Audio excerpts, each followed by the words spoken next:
car and the vehicle in front of you. The more time and space you'll have to respond appropriately if its driver slams on the brakes. Maintaining the correct following distance provides you with enough time and space to react and avoid a collision in the event the vehicle directly in front of you comes to a sudden stop. This message is brought to you by the Bermuda Road Safety Council.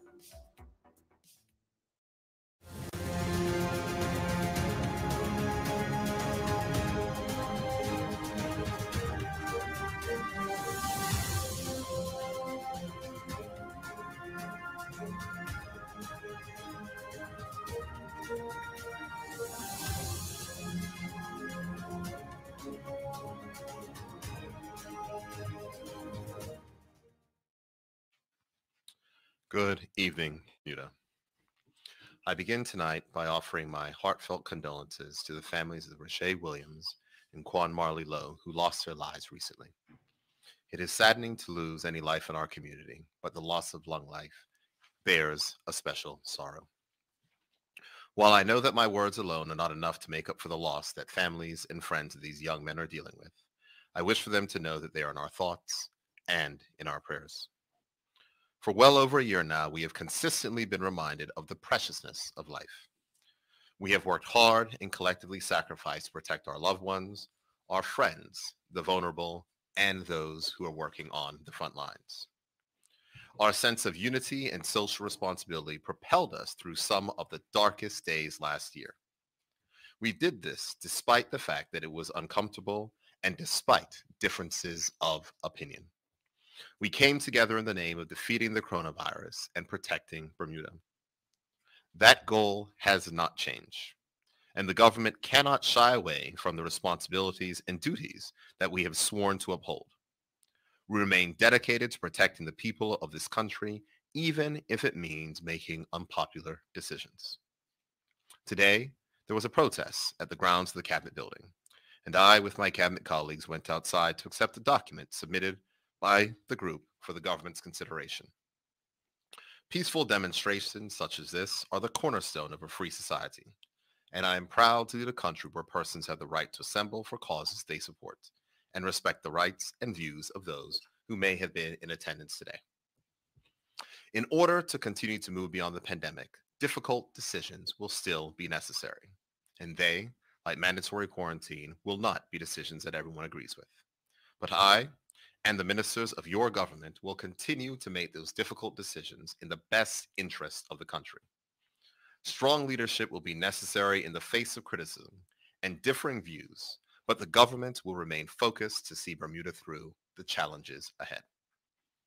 Strong leadership does not mean that we will make decisions without listening to the concerns of the people, but that we will listen as intently as ever to you in order to lead and to make decisions effectively.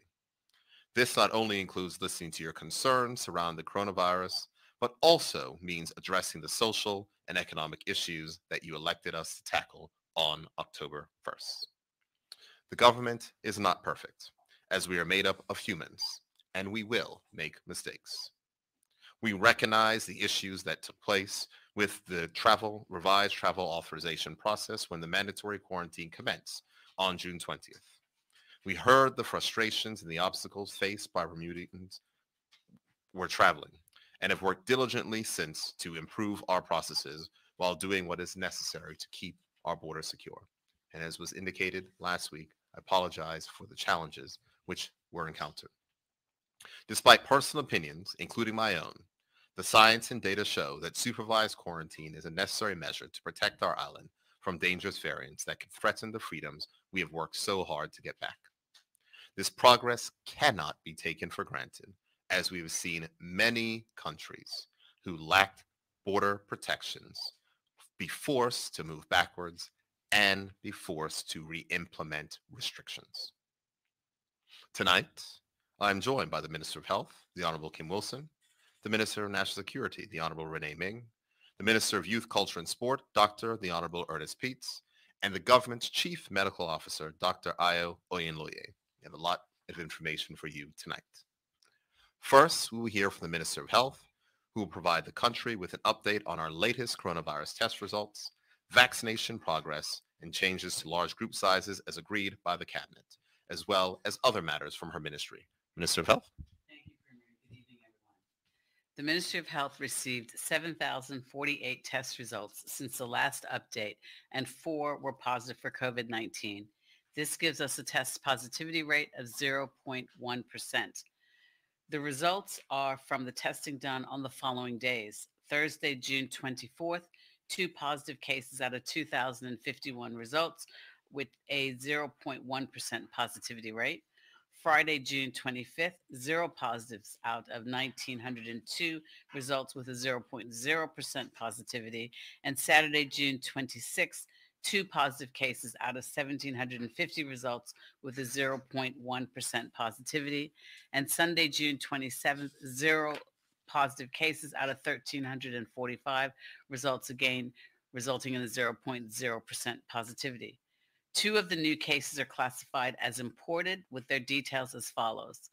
1 resident who arrived on British Airways flight BA159 from London on the 22nd of June 2021 and tested positive on their day 4 test, and 1 non-resident who arrived on American Airlines flight AA2044 from Charlotte on the 24th of June 2021 and tested positive on their outbound test. The other 2 new cases are classified as local transmission with known contacts, and they are associated with a known case. Additionally, since the last update, there were 2 recoveries and no deaths. There are currently 15 active cases, of which 15 are under public health monitoring and none are in hospital. Since March 2020, Bermuda has recorded 2,514 total confirmed cases of COVID-19, and out of those, 2,466 persons have recovered, and sadly, there have been 33 COVID-related deaths. The source of all cases is as follows. 318 are imported, 2,093 are classified as local transmission, of which 1,697 are local transmission with a known contact or source, and 496 are local transmission with an unknown contact or source, and 3 are currently under investigations. And as investigations proceed, the transmission categories may change. The 7-day average of our real-time reproduction number is less than 1, and Bermuda's current WHO country status remains at sporadic cases. Before I give an update on the vaccination program, I would like to send my heartfelt condolences to the family of Mr. Rashay Williams, who unexpectedly passed away late last week. Mr. Williams was a member of the Ministry of Health's COVID testing support team stationed at the LF Wade Airport and had been there since his return from university last September.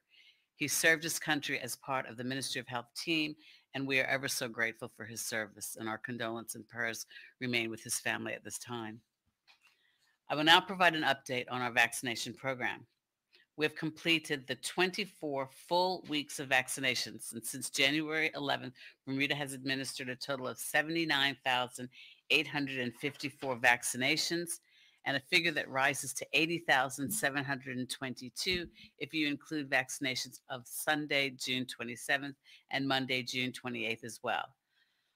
Of the 79,854 vaccinations given as of June 26th, 52% were women and 48% are men. 81.8% of all residents over the age of 65 years old have had at least 1 vaccination, and 79.1% are fully immunized. To date, 64.4% of the population has been vaccinated with 1 dose, and 60.3% of the population has been immunized with 2 doses.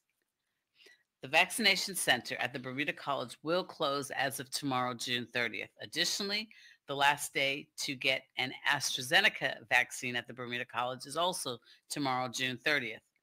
Furthermore, we would like to invite non-residents that are interested in getting the AstraZeneca vaccine to attend the Bermuda College tomorrow between 9 a.m. and 1 p.m. A first dose AstraZeneca can be provided. However, a second dose of AstraZeneca is not guaranteed. However, I can say that a comparable vaccine can be provided for the second dose, namely the Moderna or the Pfizer. The non-residents must provide proof of arriving to Bermuda before the 20th of June, 2021. The KEMH Vaccination Center will remain open Monday to Fridays from 4 p.m. until 8 p.m. and Saturday and Sundays from 8 a.m. until 12 o'clock p.m. For appointments as well as walk-ins. Please visit gov.bm to make an appointment. Although restrictions have relaxed significantly since the 20th of June, it is still recommended that persons remain vigilant and err on the side of caution as much as possible. COVID-19 continues to be a major threat globally, and cases are rising significantly in many other countries. And furthermore, due to the transmissibility and the severity of the Delta and the Beta variants, which are present on our island, the large group sizes will be reduced from 100 to 50 effective Thursday, the 1st of July. The mitigating change is a preventative measure to assist in evading the spread of this virus. Persons who are vaccinated should also remain vigilant because the vaccine does not guarantee that persons will not catch COVID-19. The vaccine is highly effective in protecting severe illness and death, but the level of effectiveness does vary across the COVID-19 variants. I strongly suggest that you use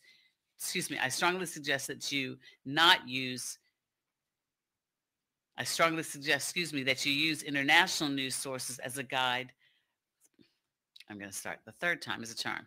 I strongly suggest that you do not use international sources, news sources, as a guide for the COVID-19 situation here in Bermuda.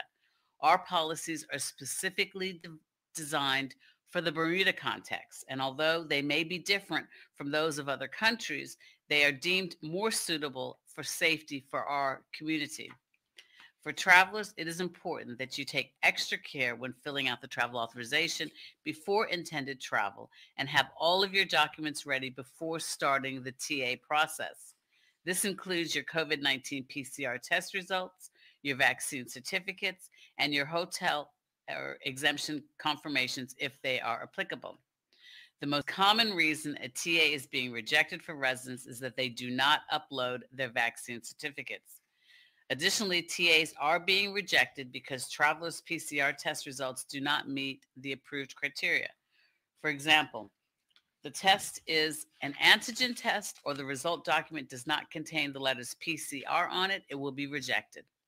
The Bermuda government will email your travel authorization to you when it has been approved, so you must provide the correct email address and check your inbox, your spam, and your junk mail as well. The COVID-19 helpline is operating from 8 a.m. until 8 p.m. 7 days a week. In the last week, the volumes of the calls to the helpline has increased tremendously, and additional staff has been added to answer calls as well as answer emails. If you do not have all of the information and your TA is rejected, please call the COVID-19 helpline at 444-2498 for assistance immediately. Although some travelers are experiencing issues with travel authorizations, they have been a necessary tool in our border protection framework for the past year, and I appreciate everyone's patience as we navigate through the recent additions to the process. I want to remind returning Bermudian students who left the island between the periods of 1st of July 2020 and 6th of May 2021, who are required to quarantine at a designated facility, that the cost of their stay will be covered by the government. And more information can be found on the government portal at gov.bm. I am pleased to report that our care homes have now moved into phase 3 of visiting and activities. This move allows increased engagement with care home residents while mitigating risks tied to the current national COVID-19 status. More specifically, indoor, on-site, as well as off-site visiting are now authorized. However, you must schedule your visits to enable the home to ensure appropriate space and support as required. So please ensure that you call in advance and coordinate with the care home. In addition, appropriate PPE and physical distancing must be maintained during visits and off-site activities considering the risk to the resident, such as immunization status or the location and type of the off-site activity. Other changes to care home restrictions include enabling direct care staff in care homes to now work outside at one other healthcare location based on being immunized or participating in the 3-day testing regime. The purpose of easing the cross-site work restrictions is to facilitate care homes increasing their staffing complement, especially in light of the Phase 3 changes. We move slowly and cautiously with easing restrictions in care homes due to the impact COVID-19 can and has had in these settings and how quickly our status can potentially change due to the variants. Administrators will be communicating with residents, families, and staff regarding the various changes. The Care Home COVID-19 Guidance, or version 2, is being updated and will be republished shortly. In closing, I want to remind the public that the Epidemiology and Surveillance Unit in the Office of the Chief Medical Officer is managing an outbreak of COVID-19 in the Swizzle Inn restaurant in Hamilton Parish. If you were at the Swizzle Inn between Tuesday, the 15th of June, and Thursday, the 24th of June, please get tested if you have not been, even if you've been vaccinated, please get tested. Again, that time is between Tuesday, June 15th and Thursday, the 24th. Get tested, please, even if you have been vaccinated. You should also monitor yourself for symptoms daily for the next 2 weeks from the last time in which you were at the Swizzle Inn. Symptoms of COVID-19 include cough, shortness of breath or difficulty breathing, fever, sore throat, new loss of taste of smell, muscle or body aches, headaches, congestion, nausea, vomiting, and diarrhea.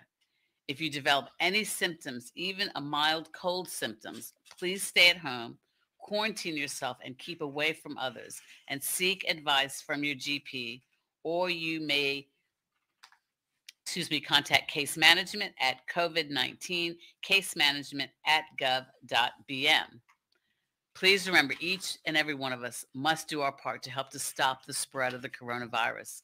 It is essential that we all follow public health guidelines, and as I stated before, wear masks, practice good hand hygiene, maintain physical distancing, and download the We Health Bermuda app. Do your research, talk to your doctor, and make an informed decision about getting the COVID-19 vaccine. There's a wealth of information about the vaccines online at gov.bm. Stay safe, Bermuda, and don't forget to avoid the 3 C's: closed spaces, crowded places, and close contact settings. Thank you. Thank you very much, Minister of Health. And thank you to your team at the ministry and all of the teams who continue to work on the front lines of this pandemic, which is not over. While it is disappointing to now have the Delta variant on our shores, it solidifies our need for vigilance. We are fortunate to have a sound and accessible testing program for anyone who wishes to know their status. And I encourage Bermudians to take advantage of this and get tested, know their status, and encourage their family and friends to do so as well. Our strong test regime has been possible thanks to the hard work of so many Bermudians, many of them from the government's molecular diagnostic laboratory. MDL serves an excellent example of how publicly owned services can help to reduce the cost of healthcare in Bermuda. To give us more insight into the Beta and Delta variants, I now invite the government's Chief Medical Officer, Dr. Ayo Oyinloye, to provide us with his informative presentation, which will help us to better understand what we are dealing with here in Bermuda. CMO? Thank you, Premier. Right. Good evening, Bermuda. My name is Ayo Oyinloye. I'm Chief Medical Officer and a public health physician. Tonight, I'll be talking to you about variants of concerns as it affects us here on this island nation. So if we move on to the first slide, this is actually piggybacking on what Dr. Weldon presented a few weeks ago, telling us about the various variants of concern that the world is dealing with at the moment. Our last outbreak was driven by the Alpha variant, and that's the one that was originally first identified in the United Kingdom, and it is a lot more transmissible. I'll be telling you a little bit more about the Beta and the Delta variants in a few minutes. The Gamma variant is actually one that is more commonly called the P1 variant, originally diagnosed originally first identified from Brazil, I should say. Right. So the beta variant is one that was first identified from South Africa. Uh, it actually has much more transmission than the wild type virus that we first started with. Um, the Delta variant was first diagnosed or first identified in India. It actually has much more transmissible than either the beta or the alpha or the gamma strains. So the impact of this is that much more people can get infected, much more people can get hospitalized, and much more people, unfortunately, may end up dying. So what makes a variant a variant of concern? That is a designation given by the World Health Organization, and it's associated with the virus ability to um, the transmissibility of the virus and or the change in its way it affects people. If it also is found to be more virulent, if it causes more clinical disease, then it's tagged as a variant of concern. And finally, if we think that our public health interventions, such as available diagnosis, therapeutics, or vaccinations are not as effective against those variants, they are tagged a variant of concern. So particularly important is the um, vaccination status and how that affects these variants. We know, as I know this has been mentioned several occasions, but I'll just repeat it. Um, the Pfizer vaccination that we use on Ireland is actually quite effective against the Alpha variant that was the driver of our last epidemic or and the last outbreak. So that's clear. Unfortunately, the efficacy drops for all the other variants of concern. In particular, the beta variant is the one that is most successful in evading the protection offered by the vaccination. And this is why it's important to be quite careful with this variant. And hasten to add that it does not completely escape the protection offered by the vaccination. What it does actually is that the effectiveness of the vaccination in preventing infection and disease is less. So there is still some protection from being vaccinated. So if we move on to the next slide, I'm talking about the variants of interest. So I've talked about variants of concern. There are several other variants that scientists all over the world are keeping an eye on.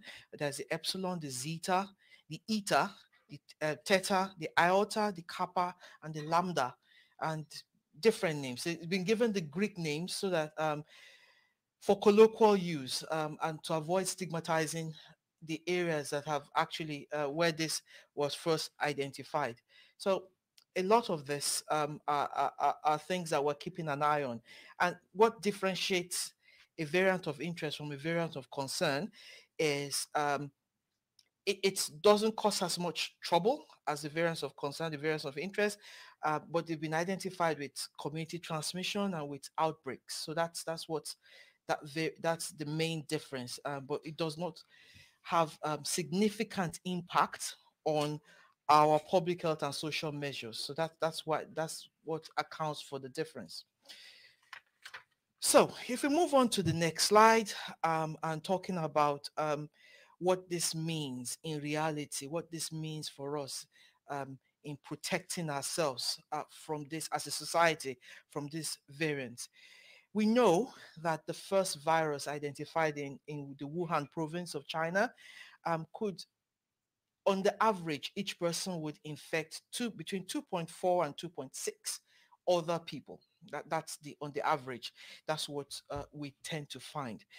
The virus that caused the first wave of outbreaks throughout Europe actually was slightly different, and for each person on the average infects 3 different people.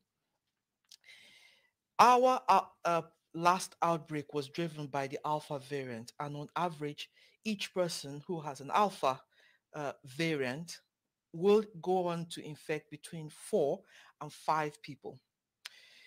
The Delta variant is even more virulent. Each person who has a Delta variant goes ahead to infect between 5 and 8 different people. And for context, if you want to compare it with some viruses that many people might be more familiar with, mumps virus, if it infects a person, each person a mumps virus affects would infect on the average 12 people, and each person that has measles would infect 18 people. What's the importance of this? It allows us to be able to design how we manage this outbreaks when we have one. What this means is that for us to have a protected society, we can do a mathematical formula that allows us to calculate the number of people that needs to be protected before the virus gets into dead end if it comes into the society. And that's where the concept of herd immunity comes from. So if we move on to the picture of what's happening as of today in Bermuda, you heard the minister talk about the number of active cases we have on island. We do have 15 active cases on island. Of those, 6 of those are of the Delta variant and 5 are of the Beta variant. In 4 cases, we could not determine the variant, and that's probably because the sample quality is too poor for us to be able to get the variants out. But it's clear that we do have this variant of concern on island. There's no argument about that. It's very clear. And then,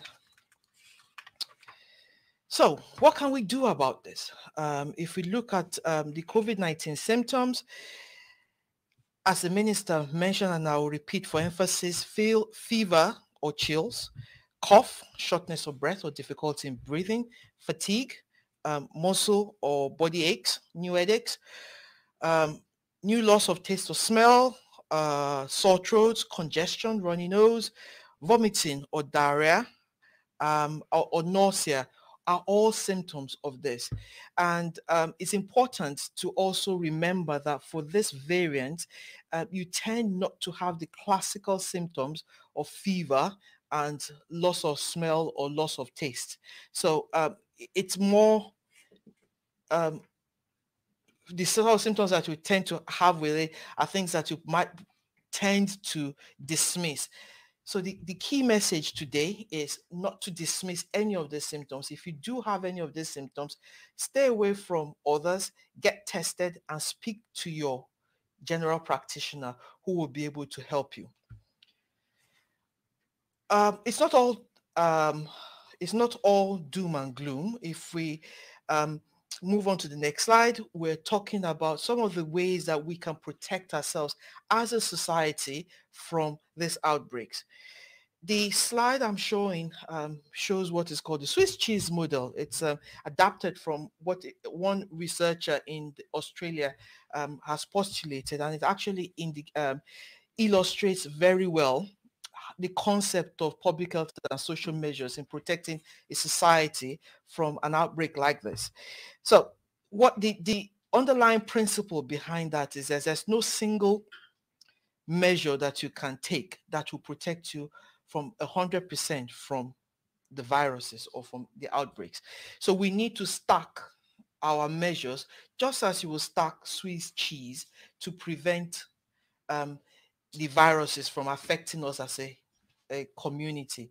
So each slide has holes. Each slide is imperfect. But when you arrange them together, actually you become protected. And some of the things that we talked about, and this is not new to anybody, I'm sure most people will have heard this before, it's important to maintain your physical distance. This is an airborne infection, and if you stay 6 feet away from people, the chances that you get the viruses from them is much lower. Also, you need to wear masks. Mask prevents spilling out of respiratory droplets that can cause infections. It also protects you from inhaling respiratory droplets that can cause infections. Hand hygiene, some of the virus is carried on the hand. So that's why there's a lot less handshaking going on at the moment. That's absolutely crucial. Avoid touching your face, because inadvertently we can transfer the virus to our face and transfer the virus to the face and get infected from that. Also, if you're in a crowded place, limit your time. When that happens, when we find out people who have the infection, it's important for us to have a very fast and very sensitive testing and tracing system. And Bermuda is one of the world leaders in terms of testing and in terms of tracing each case that we find. So that's something we can be proud of. It's also important to stay in well-ventilated places. The virus loves cold, enclosed spaces where there's very little air movement. We need to limit our time in enclosed spaces, and as much as possible, stay in well-ventilated places. It's important that people who are positive or have been exposed to positive people isolate or quarantine as is appropriate. This allows us to be able to limit the number of people that they spread this infection to. And finally, it's important that if you have the chance, get vaccinated. Vaccines are the strongest, most effective tool that we can use to protect ourselves from this virus. Thank you, Bermuda. Thank you very much, Chief Medical Officer, for that very informative presentation. Next, to share information with the people of Bermuda will be the Minister of National Security, who will provide an update from her ministry and also updates on details regarding supervised quarantine. Minister Renee Ming.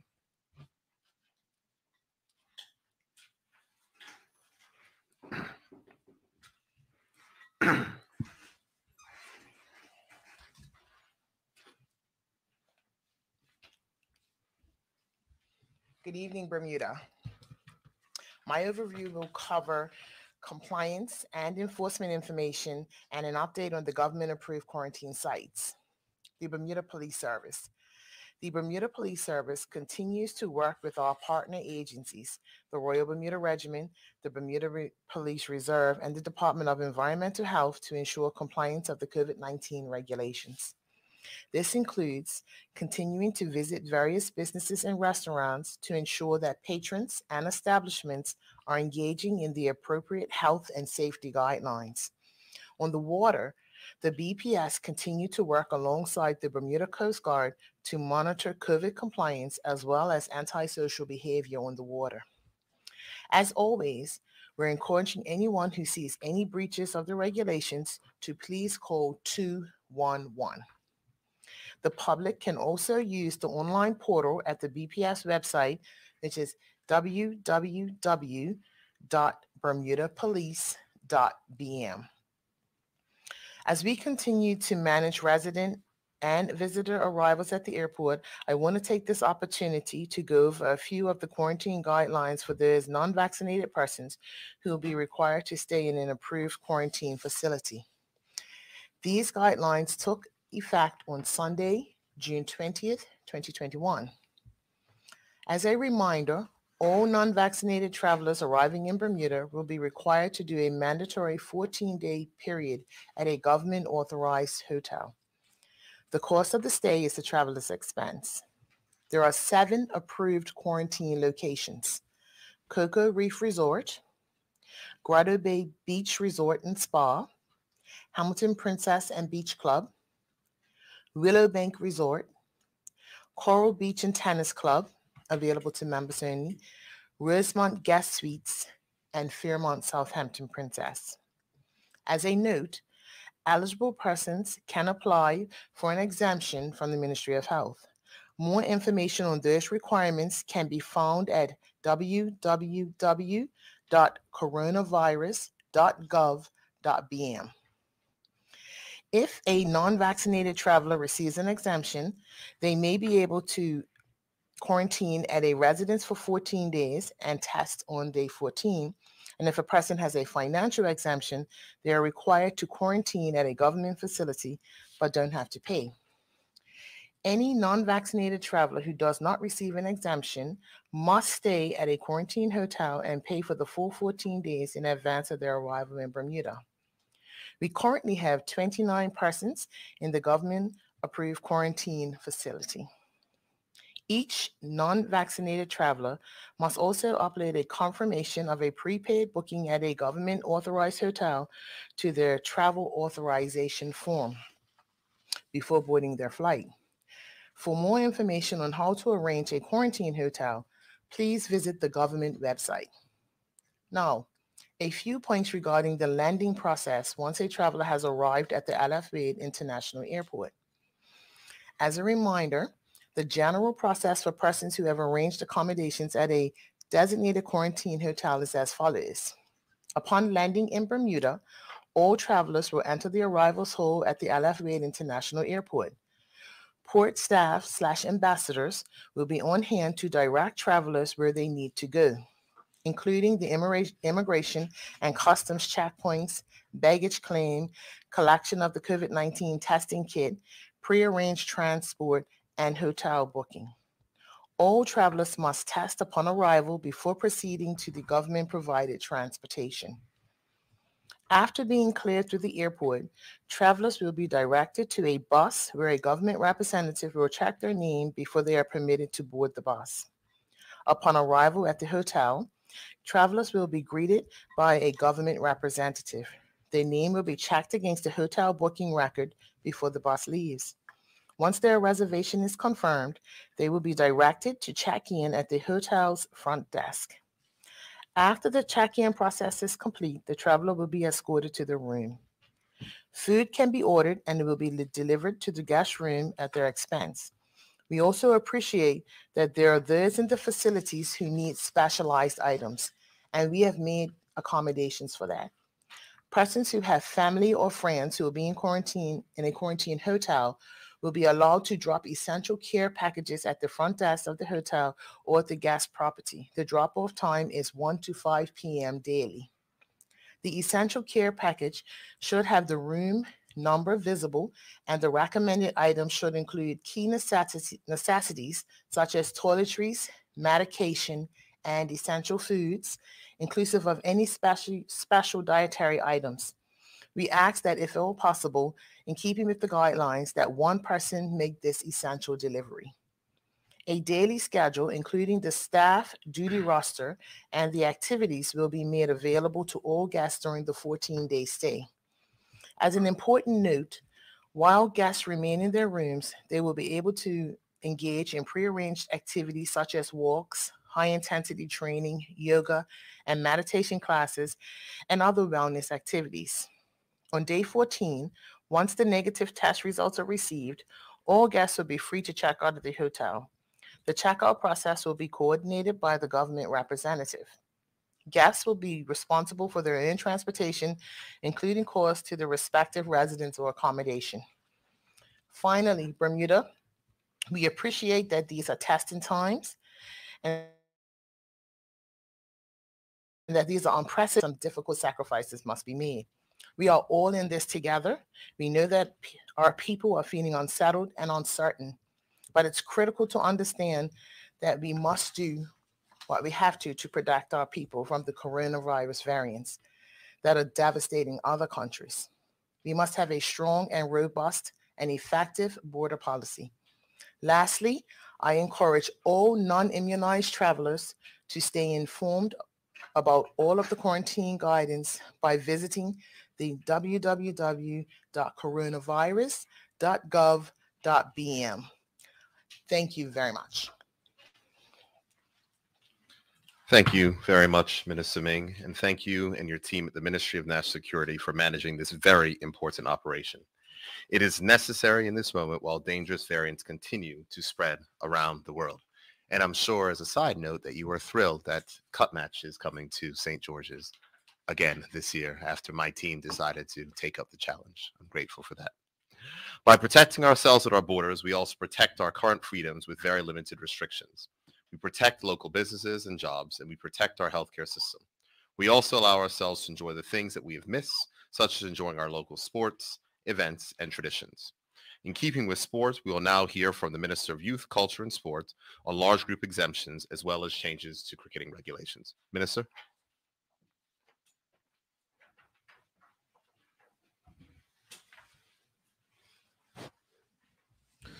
Good evening, Bermuda. For the purpose of this briefing, I'll speak to the updated protocols for large group gatherings. As we advised the public recently, responsibility for providing large group exemptions is now under my ministry, Youth, Culture, and Sport. Under the current public health emergency measures legislations, the maximum number of people allowed has now been moved from 100 to 50. Therefore, requests for groups, gatherings larger than 50 must be submitted through the application form online, which can be found on the government website, gov.bm, the web pages under forms. I really want to stress that, however, when applications are being considered, we must remind the public that Bermuda and the world are still experiencing a pandemic. So we'll consider all applications, but remind prospective applicants that public health guidance must be followed. There's extensive guidance on how to apply for large group gatherings at www.gov.bm, but I'll just highlight just a few aspects of the process for our viewers. Applicants must apply through the form online. The application must be completed in one session and takes about 30 minutes or longer for complex events. Before you begin your application, make sure you have all the information required, such as your site map. Incomplete applications cannot be reviewed. Following submissions of the application, you'll receive an automatic acknowledgement email with an ID number. Your application will be reviewed for completeness, and you will be contacted if any information or documents are missing. Once all the information is received, the Ministry of Youth, Culture and Sport and Health will review it and provide a response. Applicants should note that the standard large group conditions will apply to all large group exemptions, which include the use of SafeKey and collecting contact tracing information for all persons attending. For information on large group guidelines and the conditions, including SafeKey requirements, guidelines for the number of attendees, including hosts, organizers, staff, volunteers, players, coaches, officials, spectators, vendors, food and beverage service, and the public, can of course go to the government website. On a separate matter, I'd like to also offer some comment on the recent matter concerning our national swimmers who were not able to get certification to represent Bermuda at the Olympics. The way this incident unfolded has been most unfortunate. The situation was politicized and the athletes were caught in the middle. As is common in these situations, there are at least three sides to the story, and it saddens me to see the disappointment all around. Nevertheless, I'm confident that the Standards Committee has been consistent in the application of the criteria as voted on and decided upon in 2017. I do appreciate the disappointment fully, and I've personally spoken to the family of at least one of the swimmers, and I can say that I'm supportive of these and all our athletes who have aspirations to compete at the highest level of their respective sports.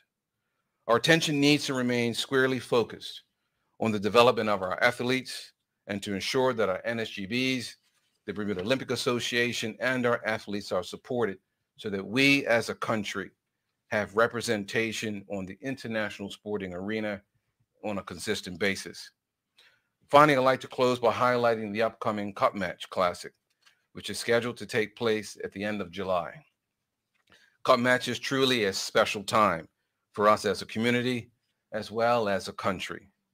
It is a time of unity, camaraderie, national pride, and of course, the reigniting of friendly rivalries between Somerset and the best cricket club in St. George's. It is also time for richness of our culture and our heritage on full display. Sadly, last year, for the first time in our history, Cup match could not take place due to the effects of the pandemic. But this year, thankfully, the two clubs were able to come together to ensure that our annual classic could happen for our country. Ultimately, the Ministry of Youth, Culture, and Sport is very pleased with this outcome. And in less than a month, Bermuda will celebrate one of its most anticipated sporting events and holidays on the local calendar, and we know it as Cup Match. We know that it takes a significant number of individuals as well as time in planning and preparing and organizing in order to host an event of this magnitude. For our part, we are working with the organizations to provide and support that is needed to help the annual classic to be possible. This includes providing funding and the necessary approvals to allow our two-day national pastime to take place. I was pleased yesterday to meet with the St. George's Cricket Club leadership, members of our Bermuda Police Service and various government departments to discuss how the government can support the St. George's Cricket Club as it prepares to host Cup Match this year. Among the topics discussed were safe key requirements, numbers of attendees, venue logistics, COVID safety protocols, and club facility and field preparations. Yesterday's meeting is a part of a series of meetings being held with the St. George's Cricket Club and our government and community partners. And we are committed to working with President Neil Painter and the St. George's Cricket Club to ensure the success of the event so that we can all enjoy. So on behalf of the ministry, we greatly look forward to recognizing and honoring historically significance of this important holiday, which includes 2 days of great cricket being played and the observance of our Emancipation and Merry Prince holiday. Thank you very much. Thank you. Thank you very much, Minister Peets. And I'm sure that I can safely speak for many in Bermuda when I say that it's a joy to have cricket back and be able to enjoy it safely. This is yet another sign of our collective progress that we can return to the events and activities that we have missed for some time, using tools like SafeKey to enjoy them with reduced risk of coronavirus and a peace of mind that is so valuable to an enjoyable experience while the pandemic is still part of our reality.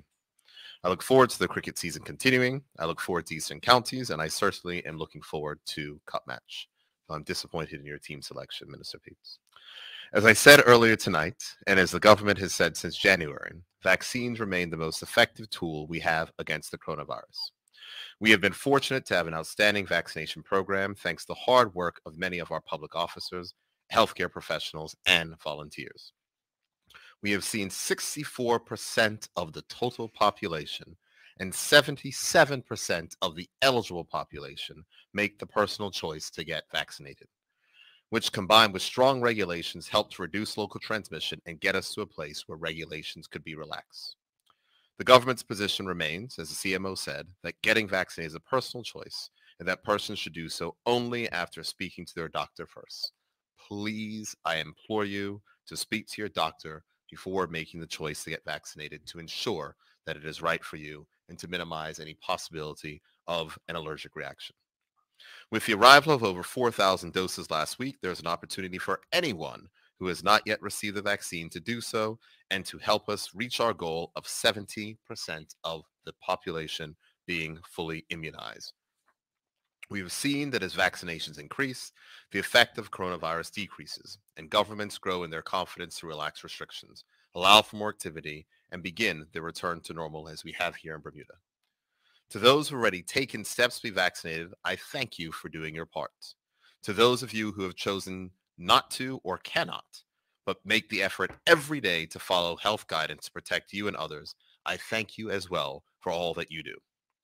In addition to vaccines, we must continue to manage and balance the risk for our entire community. We have seen an end to the majority of restrictions, but we have wisely, as has been seen in the experience in other countries, we wisely held on to our indoor mask mandate, as we must keep protections in place where there is an increased risk, such as in indoor spaces. We will continue to be cautious in our decision-making, which will be led by the data. The reduction in group sizes from 100 to 50 is a precaution due to the new variants that the CMO outlined. It is important that we do not throw caution to the wind and rush on the road to normalcy, which could end up setting back our progress. We all know that the pandemic is not yet over, but we also know that as a country, we are in a very fortunate position and a place where we can enjoy our summer, spend times with friends and family, and enjoy our traditions. In order for this to continue, we must work together, recognize our collective priorities, and do what we can to achieve our goal, that is a country united, moving beyond the pandemic. Thank you, and with that, I'm happy to answer any questions that members of the media may have.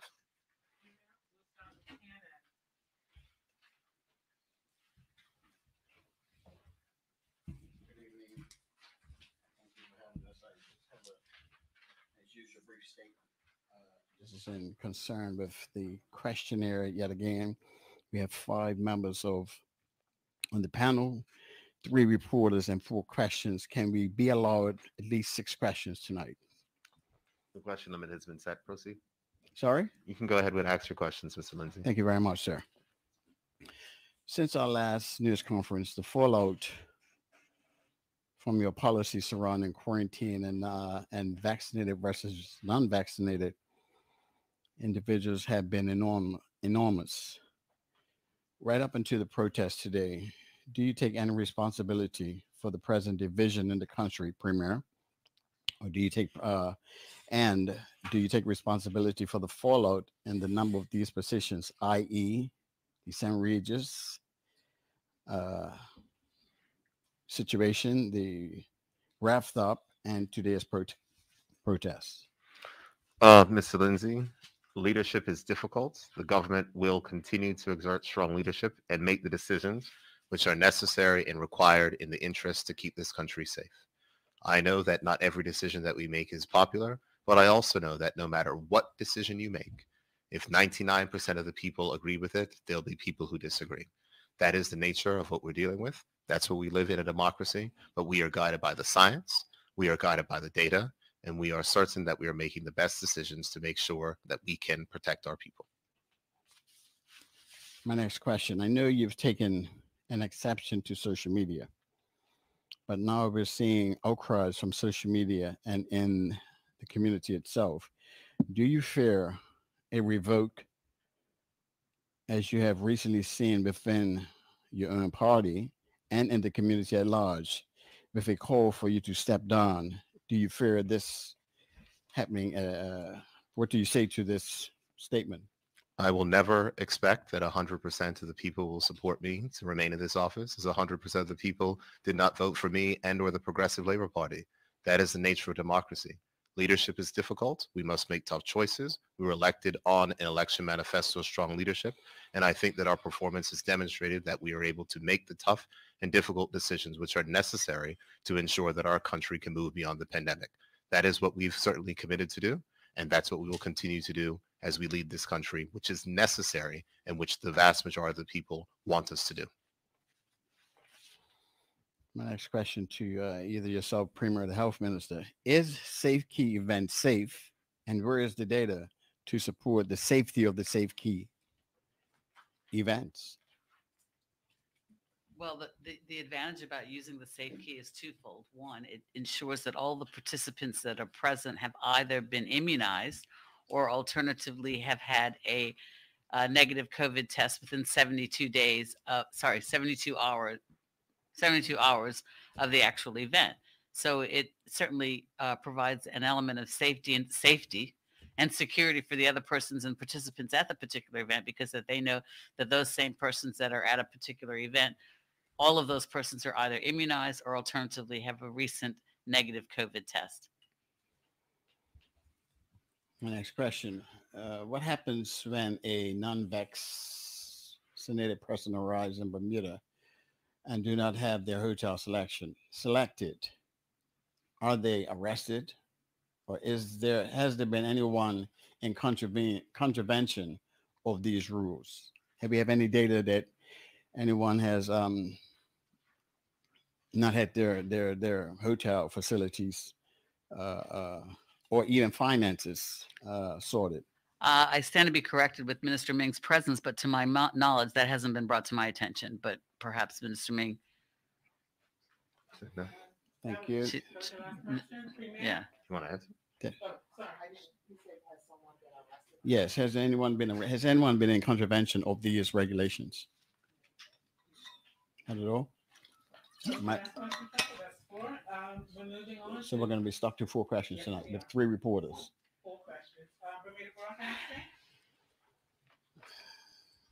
Possibly my last night coming to these press conferences.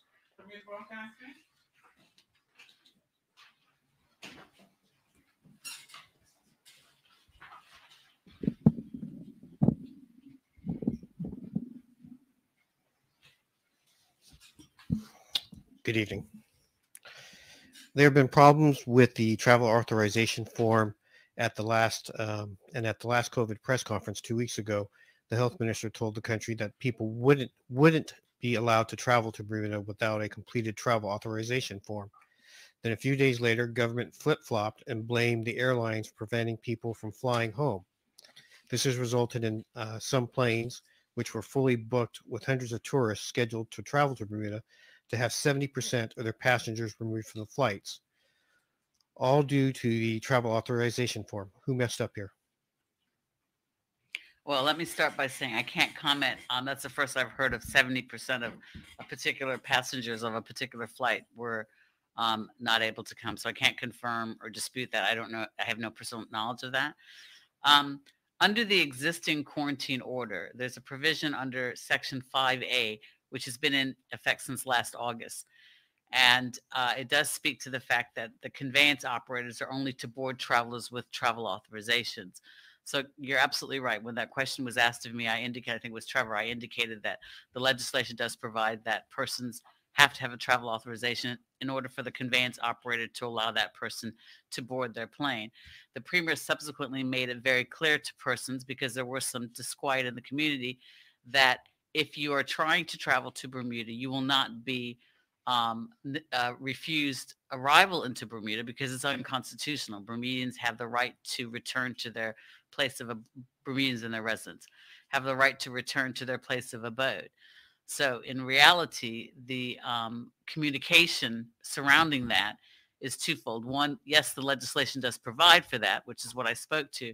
But for clarification, the Premier did announce subsequently to remind members of the public, because there was disquiet, that we cannot, no one will be restricted or prevented, from returning to their place of abode, because it's clearly unconstitutional.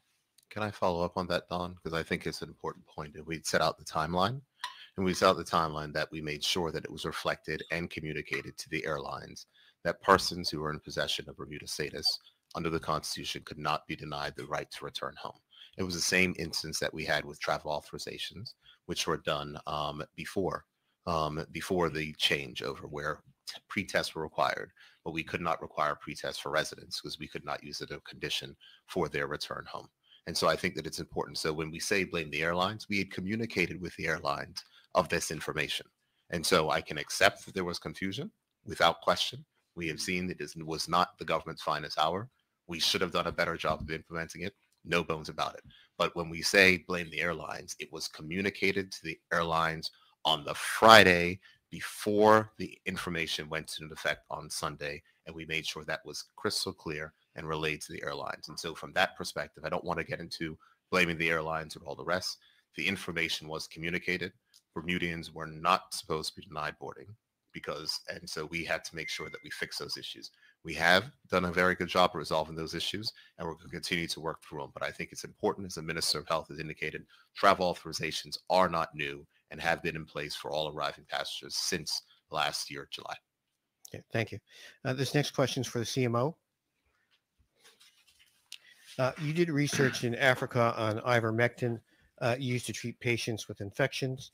You also warned Bermudians during a recent press conference about the safety aspects and use of ivermectin, saying there was no evidence for its use as a treatment for COVID-19. However, many countries around the world are using ivermectin as a treatment. And a few days ago, the American Journal of Therapeutics published a detailed peer-reviewed meta-analysis on ivermectin. The authors of the paper suggested that ivermectin reduced COVID-19 deaths by 62% and reduces transmission of the virus by 86%. The paper concludes that there is evidence with moderate certainty that large reductions in COVID-19 deaths are possible using ivermectin, and that using ivermectin early in the clinical course may reduce numbers progressing to severe disease. The paper also says that the apparent safety and low cost of ivermectin would have a significant impact on the SARS-CoV-2 pandemic globally. Have you reviewed this paper, and if so, are you inclined to change your initial position on the use of ivermectin as one type of COVID-19 treatment in Bermuda? Thank you for bringing that to my attention. I have not reviewed the paper yet, so thank you for bringing that to my attention. But if you say it was a meta-analysis, I keep an eye on all the trials that has been done so far. So every trial needs to be registered with the NIH. So it's very easy to keep an eye on all the trials. You can actually put them all together and do your own analysis. So yes, I have been keeping an eye on that. And the evidence that I have so far still does not suggest that there's robust enough evidence to recommend ivermectin as routine treatment for COVID-SARS-2. And I'll bring your attention to several large-scale trials that are methodologically sound that are going on at the moment. There's one taking place across 13 countries in Africa, and there's another taking place in the United Kingdom led by the Oxford Principal Group looking at this topic. So let's get studies with methodological rigor that tells us that this actually works. And let's not just jump the ship and use this when the evidence is not clear. It's important to have that. I cannot overemphasize that. It's not entirely, there's no therapeutic agent that is risk-free. So saying that this is a safe drug needs to be proved by evidence. I've worked with ivermectin for several years, and as I mentioned before, I know about this drug. However, the level of dosage being required is by far bigger than what the original trial suggested. So for onchocerciasis, that's parasitic infections of the eye, you take this drug once a year, maximum of once in 6 months. For microfilarial worms, you take it for 2 days. This is, you're asking people to take multiple doses of this drug for weeks, sometimes months on end. That hasn't been tested. So let's wait and get the proper evidence before jumping the ship. Thank you. Thank you.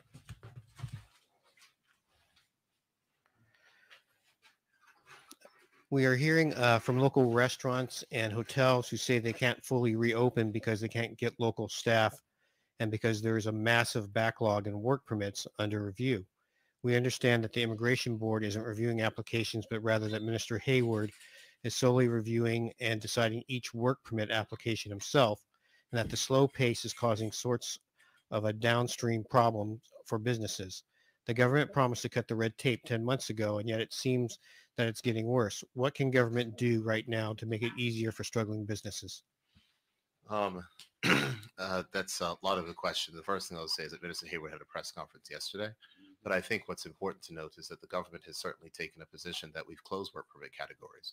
So I would be curious, because you've asked a question about restaurant employees recognizing that those categories have been closed in a moratorium, which is set for review next month. So that's a little bit difficult.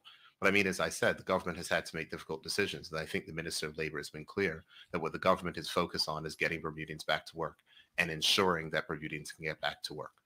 In regards to what we are doing with business, one of the things is certainly reopening business, and that's something that is particularly important, but also the significant amount of work and support of which the Bermuda Economic Development Corporation has given to local businesses, I think is also something of benefit. There is continuing relaxation of regulations and reduction of red tape. But on the issue around immigration, on the issue around making sure that we put Bermudians first, on the issue of making sure that we get Bermudians back to work and making sure that we understand that there's a significant amount of Bermudians that are unemployed, the government is not going to back down on that. And that's not about making life easier for business. Our job is to make sure that we balance the needs and make employment available for Bermudians. Thank you. Mr. Premier, you previously said that the third wave of COVID infections in March, which resulted in 21 deaths, could be traced to a person or persons who had violated the quarantine after traveling. But we understand that no one has appeared in court for that action of breaking quarantine. Does it undermine the public's trust in government's COVID legislation if it seems efficient at criminalizing those who may present a COVID risk, such as curfew breakers and unimmunized travelers, rather than those whose responsible actions can be linked to an actual COVID outbreak? That's a good question. I'll let the Minister of Health comment on the issue of the enforcement on that particular case. But I can understand, the points in which you are making, and I can't speak to the specifics of that case and what may have happened there, not whether or what happened to the individual. But I accept the premise of the question of which you raise, and that is the reason why the government made sure that we pushed through the fixed penalty regime, because we're not trying to make criminal records for persons in that case and instance. But of course, in the issue of quarantine violations in that case, that is one. Minister Bell? I don't know the particulars. I believe that there was a prosecution concerning that particular event, but I don't know all the particulars. I'd have to check into that. I really don't know. Offhand, I can't say. Could we get a result on what happened by tomorrow? I will make that inquiry. I can't assure you that the Bermuda Police will be able to answer that question, but I will make the inquiry. All right. Thank you very much. What was that?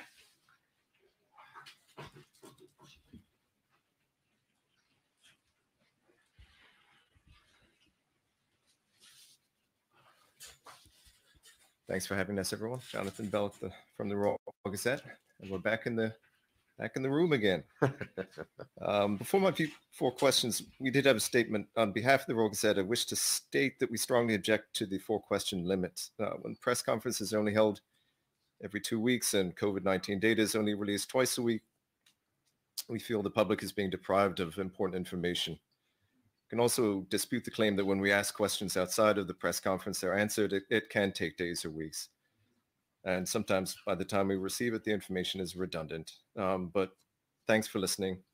I will now move on and ask my questions. And my first one was, we had the news that's excellent with the care homes at phase 3. We wanted to ask that there's a number of countries that are mandating that care home workers are vaccinated. Right now, we have unvaccinated care home workers looking after seniors, while we have vaccinated relatives having highly restricted visiting rights. This is something we hear about a fair bit.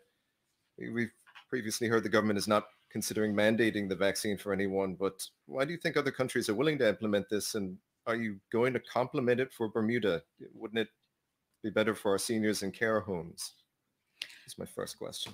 Jonathan, it would certainly be unreasonable for me to try to anticipate or answer why other countries are developing certain policies and procedures for their citizens.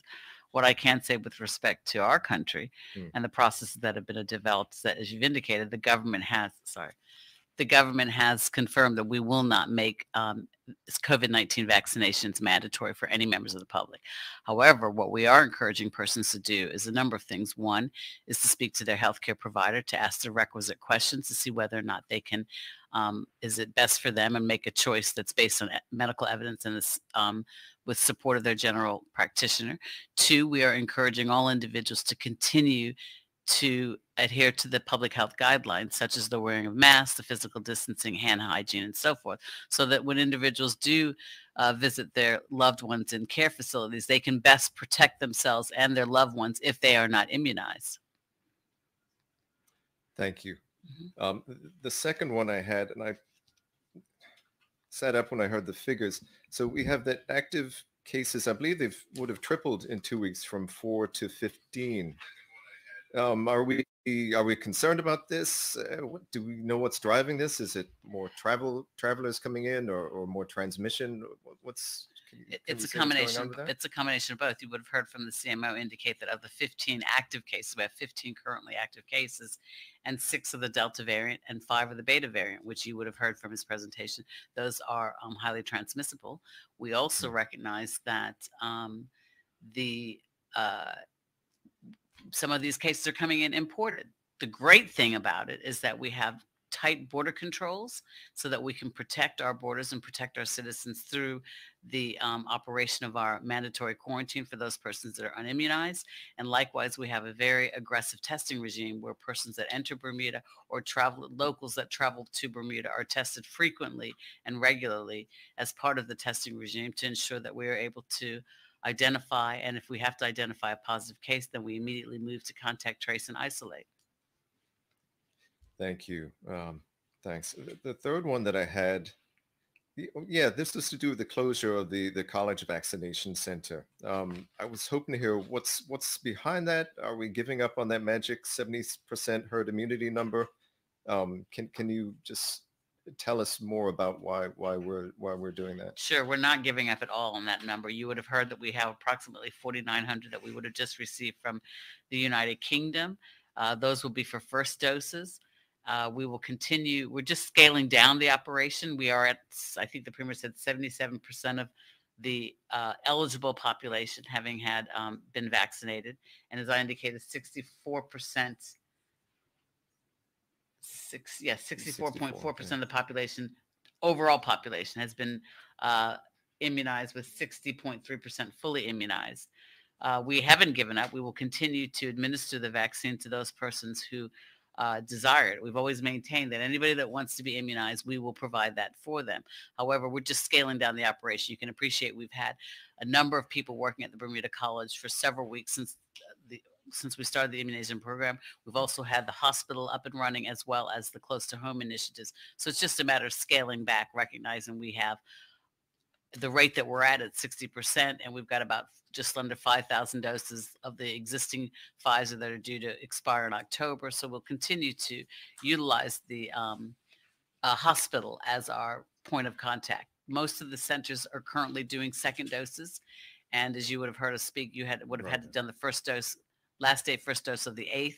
This is the last week for the Pfizer. So we're doing all second doses. Once that scales down, once that is complete, then we'll just scaling down. We're continuing it, but we're just doing it through the through the hospital. Right. Oh, thanks. Yes, and anyone who wants a vaccine will be able to go and get one. We are not abandoning that target at all. Including still taking walk-ins, aren't they? Yes. Yeah. Oh, thanks. The last one that I had, and I'm kind of feeling this myself, I've just traveled back in and I am fully vaccinated. I spoke with the Bermuda Hotel Association a while ago, and they weren't happy about it, to put it. They did use a term deal breaker. It's a lot of tests. Is there any reevaluation, any conversation going on about these testing requirements for vaccinated travelers with the day 1 and the day 4 and the day 8 and the 14? Those are conversations that we have regularly within the ministry. One of the challenges, which is important to note, is that we do have the presence of this variant. And you would have heard the CMO speak about the effects of the variant and how transmissible it is, et cetera, et cetera. But those are conversations that we're having, because we do recognize that persons that are immunized, especially travelers, it's an inconvenience. They don't want to test. Those conversations are ongoing, because we're actually exploring perhaps the utilization of saliva testing for some of the individuals that are here on certain days. All those conversations are hot and heavy at the moment in the ministry. So we are having those discussions, and I can assure you that when decisions are made with respect to the testing regime for immunized persons and the operation of the saliva testing, et cetera, then we will, of course, alert the public with respect to that. But they are very, very important conversations. We recognize we're hearing from persons with respect to those concerns, and they aren't lost on us. We're desperately trying to find a win-win solution for not only the traveling public, but certainly for the protection of Bermuda. And in fact, he did say one of the travelers tested positive on was it outgoing test? Outgoing test, yes. So that's like the last one. Well, it could have been I don't have. Okay, never mind. They could have been leaving on day 4. It depends, but they tested positive, yes. If I may, just Jonathan, as the Minister response for Tourism on your last question, I recognize that hoteliers are, not satisfied in some cases and instances, just like some of our citizens aren't either. It is a delicate and difficult balancing act of which we have to do to make sure that we're able to successfully guide this country. And all decisions are impacted by a number of different factors. So the Minister of Health has certainly accurately stated the position that discussions are ongoing. But the fact is that you cannot please one group of persons and then the other group, and the repercussions of if there were to be an outbreak or something else would set back hotels completely. If we get, taken off the green list of the UK or get added to another list, or we have outbreaks, et cetera, or have to re-implement restrictions and tourists won't come. So it's always a balancing act. I think the steps of which we've taken have proven that we've moved in a methodical fashion. We certainly have strict controls at our borders. The CMO has indicated that and the Minister of Health has indicated that we do have this variant. And as the Minister responsible for tourism, it's important that our tourism is sustainable. And that is what we're trying to achieve. We're going to have record numbers of tourists this week, as we had more and more tourists come in. It's July 4th weekend out of the United States. Our planes are full, and we're going to make sure that we keep up our testing regime to continue to keep the country safe, as that's what's required. And if there's the evidence to adjust it and change it, then at that point in time, we'll make sure to act on it. Thanks for having us. No problem. Thank you. Premier, there are no further questions from the media. Thank you very much. I appreciate the members of the media for attending with their questions, and I certainly appreciate the members of the public for tuning in to listen. I'll be back with you in 2 weeks' time. Please make sure you follow coronavirus.gov.bm for any information that you may need. Follow the government's WhatsApp or install the Tree Frog app on your phone. I want to certainly thank the ministers in attendance tonight for their work, energy, and efforts. Certainly our sign team as well. And CMO, I know your team has been doing a tremendous amount of work, and certainly that work will now continue. And of course, thanks to the communications team. So with that, I wish to say thank you, Bermuda, and good night.